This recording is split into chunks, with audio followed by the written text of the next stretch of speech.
Эки мүчөсү бар эркек адам өзүнүн төшөктөгү тажрыйбасы менен бөлүштү.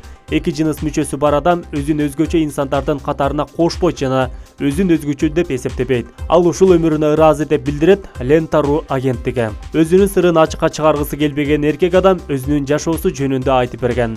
Эки мүчөсү бар адамдын айтканына таянсак, эркек адамдын эки мүчөсү тең өздөрүнүн милдеттерин так аткарат. Алар бирдей убакта дүүлүгүп, эркекке өзгөчө ырахат тартуулайт экен.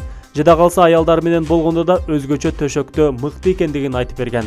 Аны менен болгон аялдар анын өзгөчөлүгүнө да адаттагыдай көрүнүш катары кабылдаарын айтып өткөн. А эркектер тескерисинче ишенишпей, көрсөтүп берүүсүн суранат. Көп жолу ал адамга уяттуу кинолордун баш каарманы бол деп чоң суммадагы акчаны сунушташкан. Бирок эркек адам андан баш тартып макул болбой койгон. Булак Назар News KG. Каналга катталыңыздар, ой пикир сунуштар болсо комментарий жазыңыздар.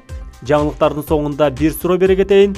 Эки жыныстуу адамдарга көз карашыңыздар кандай жана ошондой эле мындай адамдарды азыркы заманда кездештирүү мүмкүнбү? Комментарий жазыңыздар. Эгерде сиздердин ой пикириңиздер биздин каналга дал келип калса, биздин YouTube каналга жайгаштырылат. Каналга катталууну унутпаңыздар.